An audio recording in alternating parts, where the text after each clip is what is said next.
A paz do Senhor a todos. É com muita alegria, com muita satisfação que nós estamos aqui mais uma vez para compartilhar com vocês uma mensagem bíblica, uma mensagem que nós cremos que vem do coração de Deus até o seu coração. Eu sou o pastor Fernando, aqui nós estaremos em alguns minutos compartilhando com vocês algumas mensagens, alguns estudos bíblicos aqui da Igreja Batista Nacional.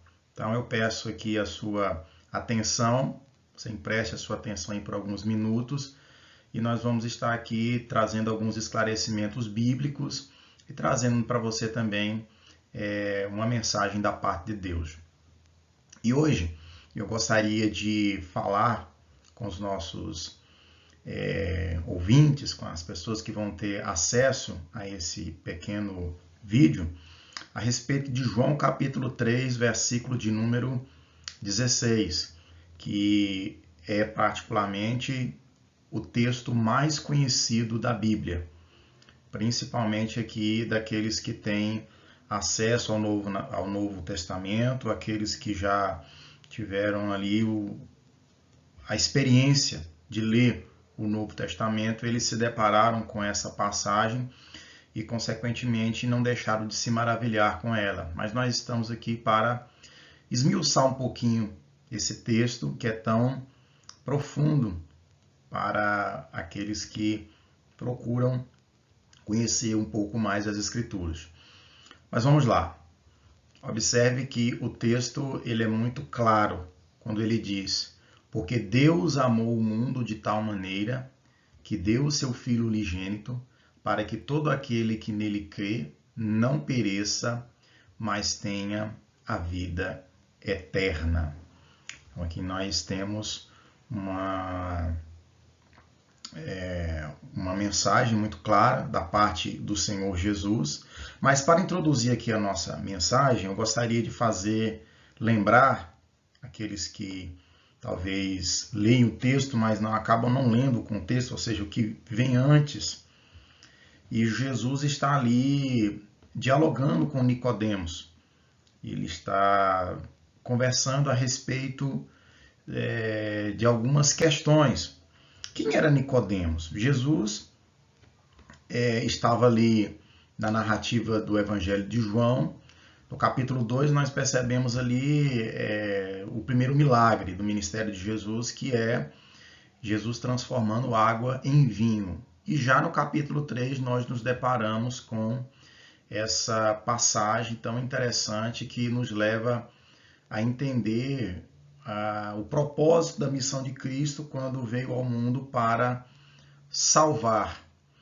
E Jesus está dialogando com Nicodemos. Quem era Nicodemos? Nicodemos era um fariseu, alguém que tinha muito conhecimento no quesito religioso da época. Nicodemos, por ele ser um fariseu, ele teve acesso a uma instrução maior acerca do que nós chamamos hoje de Antigo Testamento, porque nesse tempo aqui seria um equívoco da minha parte dizer que havia o Novo Testamento. Não, nós tínhamos aqui apenas o Antigo Testamento. Quando as pessoas dialogavam a respeito da palavra de Deus, eles faziam uso do Antigo Testamento. E esse Antigo Testamento, nós cristãos chamamos de Antigo Testamento, que é chamado pelos judeus de Tanar, que é um acrônimo de Torá, Neviim, Ketuvim, ou seja, lei, profetas e escritos. Nicodemos ele era um mestre, ele era um conhecedor. Mas Jesus aqui ele começa então a trazer alguns questionamentos, traz para nós e também para Nicodemos algumas lições. Porque a gente está lendo o texto ali, de onde começou todo aquele diálogo, de onde veio tudo isso, como é que Jesus chegou a afirmar tal coisa, para quem que ele se dirigiu, essas palavras, foi para os seus discípulos. Jesus estava falando com Nicodemos. Nesse episódio que Jesus estava falando necessariamente com Nicodemos. Nicodemos, ele começa então a dizer para Jesus: ô Senhor, nós sabemos que o Senhor é mestre. E quem pode fazer esses sinais é só se Deus estiver com ele. Aí Jesus então ele começa a dizer: na verdade te digo que aquele que não nascer de novo não pode ver o reino de Deus. Aí então Nicodemos já leva um choque. Mas como assim nascer de novo? Olha a pergunta de Nicodemos aqui no versículo 4. Se você puder, estiver com a sua Bíblia aberta e quiser acompanhar a nossa leitura. Como pode um homem nascer sendo velho? Pode, porventura, tornar a entrar no ventre da sua mãe e nascer? Muitas pessoas acabam levando isso ao pé da letra e tentam interpretar esse texto desta forma. Assim também tentou Nicodemos. Aí Jesus diz o seguinte: na verdade te digo que aquele que não nascer da água e do Espírito não pode entrar no reino de Deus. Quem nascer da carne é carne, quem nascer do Espírito é Espírito. Aí ele diz no versículo 7, não te maravilhe de ter dito, necessário vos é nascer de novo. Ou seja, Jesus ele está aqui, antes de mencionar essas palavras, falando a respeito do novo nascimento, que é um assunto extremamente importante para as pessoas que professam a fé no Senhor Jesus. O novo nascimento é um assunto interessantíssimo, porque o novo nascimento ele está relacionado a uma transformação que a pessoa experimenta por meio do seu relacionamento com Deus, com seu relacionamento com Cristo. Então, não existe fé verdadeira sem o novo nascimento. O novo nascimento não é nascer literalmente, de novo. É uma mudança, é uma transformação, é uma regeneração que Deus nos dá o privilégio de experimentar por meio da ação poderosa do Espírito Santo. Mas resumindo aqui, queridos, aí nós vamos lá para esse diálogo de Jesus e Nicodemos, porque Jesus ele começa então a questionar: rapaz, você é mestre em Israel e você não sabe do que eu estou falando? Ele diz aqui no versículo 12, se vos falei de coisas terrestres e não creste, como crereis se vos falar de coisas celestiais? Jesus então está questionando o conhecimento de Nicodemos. Aí ele continua dizendo, olha, ele está falando da questão assim, ora, ninguém subiu ao céu senão o que desceu do céu, o Filho do Homem que está no céu. Aí aqui no versículo 14 diz assim, como Moisés levantou a serpente no deserto, assim importa que o Filho do Homem seja levantado. Porque aquela serpente no deserto ali, ela foi levantada, por quê? Porque havia ali uma mortandade entre os filhos de Israel. E Deus então pede para Moisés colocar aquela serpente em um lugar mais alto, e as pessoas que olhavam para aquela serpente ali, então, elas recebiam um livramento daquela mortandade. E ele então ele faz referência a essa serpente que foi levantada lá no deserto, lá em meio àquela mortandade, dizendo assim, e como Moisés levantou a serpente no deserto, assim importa que o Filho do Homem seja levantado, para que todo aquele que nele crê não pereça, mas tenha a vida eterna.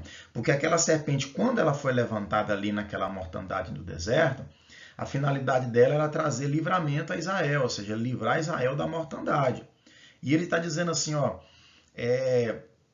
o Filho do Homem também vai ser levantado, fazendo o quê? Uma alusão, fazendo uma menção a Cristo que foi levado até a cruz. As pessoas olhavam para Cristo naquela cruz ali, onde todo mundo conhece essa parte aí dos evangelhos. Aí no versículo 16, ele diz assim, porque Deus amou o mundo de tal maneira que deu seu Filho unigênito, para que todo aquele que nele crê não pereça, mas tenha a vida eterna, que é exatamente o texto aqui que nós acabamos de ler, de compartilhar com vocês. Aí aqui eu vou ler aqui o versículo 17, vou aqui dar uma dadinha no slide. Versículo 17, isso. Porque Deus enviou o seu Filho ao mundo, não para que condenasse o mundo, mas para que o mundo fosse salvo por ele. Jesus ele não veio para condenar o mundo. Até porque nós vamos entender. Olha o que ele vai dizer aqui no versículo de número 18. Quem crê nele não é condenado, mas quem não crê já está condenado, porquanto não crê no nome do unigênito Filho de Deus. Ou seja, ele não veio para condenar o mundo, porque o mundo já estava condenado. Ele veio para salvar, ele veio para trazer livramento. Por isso que ele faz menção aqui à questão da serpente que foi levantada no deserto em meio à mortandade de Israel. Aquele povo já estava condenado e precisava de alguém que desse para eles, então, naquele dado momento, o livramento. Isso que Cristo ele faz por nós ali naquela cruz, quando ele foi levantado. E diz o seguinte: e a condenação é esta, que a luz veio ao mundo, e os homens amaram mais as trevas do que a luz, porque as suas obras eram más. Porque todo aquele que faz o mal odeia a luz e não vem para a luz, para que as suas obras não sejam reprovadas. Mas quem pratica a verdade vem para a luz, a fim de que as suas obras sejam manifestas, porque são feitas em Deus. Aqui nós temos a continuidade desse diálogo, né, de Jesus e Nicodemos. É claro que nessa parte que Jesus ele está afirmando, trazendo algumas afirmações, algumas revelações. Nicodemos aqui faz algumas perguntas, de repente Jesus está ensinando, porque essa era a finalidade do Senhor Jesus. Logo depois do versículo 21 aqui, o assunto muda. Então é o que nós entendemos na teologia como o final, né, de uma narrativa, ou seja, o final de uma perícope. Então, queridos, nós precisamos entender algumas questões relacionadas aí a essa passagem. Eu quero frisar, claro, o versículo de número 16 aqui, ó. Vou passar para você. Olha que coisa maravilhosa. Eu consegui encontrar isso aqui na internet e eu não posso deixar de fazer algumas colocações aqui para as pessoas que estão assistindo esse pequeno vídeo. Olha, João 3,16. Observe que na palavra porquê nós encontramos a maior explicação. A palavra Deus, nós temos o maior ser. Porque Deus amou, aí nós temos o quê? O maior mandamento. Aí na palavra ao mundo, porque Deus amou ao mundo, nós temos o maior alvo do amor de Deus. Qual que é o maior alvo do amor de Deus? É o mundo. O mundo aqui, gente, é um mundo de pessoas. Porque o grande problema daqueles que se interessam, talvez, de estudar um pouquinho a Bíblia, é porque confundem um pouco essa questão de mundo na Bíblia. Porque nós temos na Bíblia um mundo de pessoas, nós temos um mundo Terra, esse planeta em que nós habitamos, e nós temos o mundo como sistema dirigido pelo diabo, por Satanás. Então essa é uma colocação interessante para a gente começar a aprender a entender melhor o texto. Esse mundo aqui que está sendo mencionado por Jesus aqui, esse mundo que Deus amou, é um mundo de pessoas, é o maior alvo do amor de Deus. Deus amou o mundo. Aí aqui ele observa que há uma intensidade nesse amor, de tal maneira, ou seja, maior intensidade. A Bíblia diz que Deus prova o seu amor para conosco em que Cristo morreu por nós, sendo nós ainda pecadores. João também, lá na sua epístola, diz que o amamos porque ele nos amou primeiro. O amor de Deus é algo inquestionável, incontestável nas Escrituras. A maior prova do amor de Deus está aqui, ó, na sua maior expressão, o seu Filho. É claro que eu pulei aqui, né, que é a questão da maior dádiva, né, porque foi dado para nós. Nós não podemos pagar, nós não podemos comprar. Não é com as nossas posses, não é por aquilo que nós vamos fazer, pela nossa bondade, por obras de caridade, não é pela nossa piedade, que Deus olhou, não, esse povo aí é um povo piedoso, então eu vou manifestar o meu amor de maneira extremamente intensa e vou dar o que eu tenho de melhor para eles. Não, é uma dádiva, é uma graça que Deus nos oferece. E o seu Filho unigênito é a sua maior expressão, é a maior expressão do amor de Deus. Né? Porque Deus, ele concede à humanidade o que ele tinha de melhor, o seu único filho. Às vezes a gente não para meditar nisso, mas é muito interessante. Olha, aí diz assim, a maior abrangência, porque o maior alvo do amor de Deus é o mundo. Mas nós entendemos que a maior abrangência é para todos. Ou seja, a salvação para a humanidade, ela é oferecida para todos. Ou seja, quando você tem a oportunidade de ouvir o Evangelho, de ter acesso à Bíblia Sagrada na sua casa, um estudo, uma mensagem, uma palavra, você está tendo a oportunidade de conhecer melhor esse amor. Ou seja, é para todas as pessoas. Não é para um grupo específico. Não é para grupo A, grupo B ou grupo C. São para todos. Mas existe uma condição. Ou seja, a salvação é para todos, mas existe uma condição para essa salvação. Qual é essa condição? Essa condição é crer. Nós precisamos crer. Às vezes alguém pode dizer assim, mas eu creio que Deus realmente enviou o Pai, enviou Jesus para morrer por mim. Você crê? Mas o crer, ele não está relacionado necessariamente apenas a um simples acreditar. É como nós aqui falamos a respeito de três questões, três entendimentos que nós temos a respeito de mundo, nós precisamos também entender três entendimentos que se tem a respeito de ter fé, de crer. Primeiro, existe a fé natural. A fé natural é aquela fé que você tem, que você vai acordar e vai trabalhar amanhã, e você vai trabalhar o mês inteiro, e você vai conseguir pegar o seu pagamento, você vai quitar suas dívidas. Isso é uma fé natural, que você vai pegar um ônibus aqui na nossa cidade, que é Cristalina, e você vai chegar em Brasília, você vai pegar um avião e você vai chegar ao seu destino. Isso é uma fé natural, certo? Mas então nós temos também a fé como dom espiritual. Eu vou deixar a principal por último, porque é onde eu quero chegar. A fé como dom espiritual, ou seja, é aquela fé que te leva a crer que Deus ele pode fazer coisas extraordinárias, certo? Então nós precisamos entender que existe lá em 1 Coríntios capítulo 12, está sendo mencionada essa fé em coisas sobrenaturais, coisas tremendas que Deus pode fazer. Mas existe a fé salvífica. Essa é a fé que salva, gente. Essa é a fé que te leva a um verdadeiro compromisso com o Senhor Jesus. A fé que te leva a crer que Jesus é esse Filho de Deus aí, que foi enviado pelo Pai, que ele morreu naquela cruz, ele é o único que pode te salvar, e ao mesmo tempo ele também é o seu Senhor.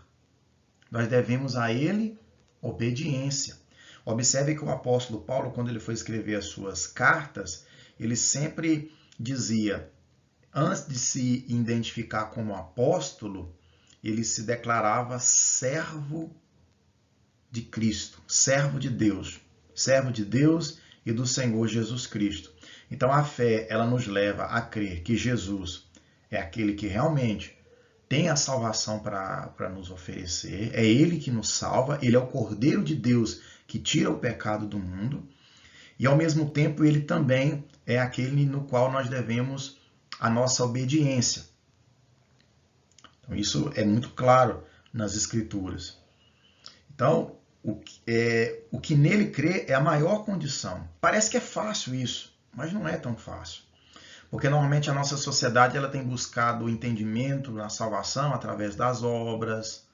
As pessoas elas têm um entendimento de salvação por merecimento. Na prática mesmo, as pessoas elas acabam pensando, sugerindo a salvação por merecimento. E, na verdade, biblicamente falando, quando você vai analisar as Escrituras, você entende que isso é um equívoco. A salvação não é por merecimento, a salvação não é necessariamente por obras. O que nós precisamos é dar uma resposta positiva, e esta resposta positiva que você dá para o Evangelho, ela te leva a crer que Jesus é o único caminho para a salvação e que você, a partir desse momento que você deu essa resposta positiva para ele, você deve a ele obediência. Depois o texto continua, né? Nós falamos aqui de maior abrangência, ou seja, para todo aquele que crê, maior condição e maior condenação. Maior condenação. Porque, assim, a gente olha para as pessoas hoje pregando o Evangelho, normalmente as pessoas elas não entram muito nesse aspecto aí da pregação, porque é um aspecto que talvez não gere tanta audiência, as pessoas não gostam de ouvir, é um pouco talvez desagradável ou coisas assim do tipo. Mas nós precisamos nos atentar que existe essa parte aqui dessa mensagem de amor de Deus que nos leva a entender ainda melhor a grandeza daquilo que Cristo fez na cruz por nós, nos livrar de perecer eternamente. Ele nos livra desse morrer eternamente. Porque lá no Jardim do Éden, depois que o casal ali recebeu a oferta sedutora, a oferta maligna da serpente, eles ouviram dizendo o seguinte: olha, vocês vão comer desse fruto, dessa árvore do conhecimento do bem e do mal, e o dia que vocês comerem, Deus falou, né? O dia que vocês comerem, vocês vão morrer. E na verdade eles ouviram da serpente dizendo assim: vocês não vão morrer, o problema é que vocês vão comer isso aí, vocês vão ter entendimento, vocês vão ser como Deus, vocês vão conhecer, você vai ter o conhecimento que Deus tem. Essa foi a proposta. E Eva, então, ela foi seduzida, ela acabou comendo fruto, ela deu para o marido dela, ela comeu também. Mas onde eu quero chegar aqui, gente, é que, na verdade, eles não morreram fisicamente a partir do momento que eles comeram do fruto. Na verdade, eles perderam a comunhão com Deus. Morte também é perca de comunhão. Na verdade, olha o que está escrito lá em Efésios, no capítulo 2, o versículo de número 1. Eu quero aqui fazer essa leitura juntamente com você. Efésios, capítulo 2, e o versículo de número 1. Olha aqui que interessante. E vos vivificou, estando vós mortos em ofensas e pecados. Quer dizer que nós estávamos mortos em nossas ofensas e pecados. E de onde veio essa morte? Essa morte ela veio por causa do pecado original. No Salmo 51, né, o rei Davi, ele vai dizer assim que ele nasceu em pecado. Então nós percebemos aqui que já existe, isso vai bater muito com o que está lá em João capítulo 3, o versículo 18, que foi o que nós lemos. Que o que é? Que aquele que não crê já está condenado, ou seja, o mundo já está condenado. Porque o mundo, ele crê que Jesus ele morreu na cruz para salvar. Razoavelmente, né? Alguém pode acreditar nisso, embora isso tenha sido bastante questionado ultimamente. Mas as pessoas, elas querem ser obedientes ao Senhor Jesus, elas querem dar ao Senhor Jesus a sua vida, querem renunciar, querem viver por conta do Senhor Jesus, obedecer o seu senhorio, aí já é outra questão. Tá? Então, Deus, através da pessoa do seu Filho, nos dá esse privilégio aqui, de nós não perecermos eternamente. Nós vamos passar nós vamos receber a bênção da salvação. Olha aqui, maior condenação é perecer, essa é a maior condenação, não é você pegar e ser julgado pelo juiz aí e ir pro Xilindró, passar um tempo ali, sei lá, na Papuda, qualquer outro presídio aí do Brasil. Não é a maior condenação, não é essa. A maior condenação é você estar separado de Deus. É você morrer com essa comunhão pendente. Mas observe que aqui na continuação do nosso texto, para me encerrar aqui, diz assim, ó, mas tenha, essa é a maior condenação, mas essa é a maior conquista. É uma conquista que não nos é dada por meio dos nossos méritos, mas é algo que nos é concedido por uma resposta positiva à mensagem do Senhor. Porque quando Jesus pregava o Evangelho, gente, o que Jesus pregava? Arrependei-vos, pois é chegado o reino dos céus. Jesus ele pregava isso, João Batista pregava isso, o apóstolo Paulo pregava isso. E o interessante é que os profetas que vieram antes de João Batista, a mensagem que eles anunciavam era realmente uma mensagem de arrependimento. Mas aqui para finalizar, gente, para me ser mais sucinto, a maior esperança, qual que é? Vida eterna. Nós não temos, talvez, uma ideia bacana a respeito de eternidade, porque nós estamos muito ligados aqui a esse mundo, ligado às coisas que nós temos, aos nossos bens, às nossas propriedades, aquilo que nós conquistamos. Mas Jesus, ele nos ensinou por meio das suas parábolas, dos seus ensinamentos. Olha o que Jesus ele diz: não ajuntais tesouros aqui na terra. Por quê? Porque os ladrões roubam, a traça e a ferrugem corroem, ou seja, é perecível, acaba. Ajuntai, pois, tesouros no céu, porque ladrão não pode roubar, traça e ferrugem também não pode corroer, não é perecível. Então nós precisamos valorizar todas estas coisas. Então, queridos, eu gostaria aqui de agradecer você que emprestou aí esses minutos para ouvir essa palavra. Se você puder, você compartilhe aí com algumas pessoas. É uma mensagem evangelística.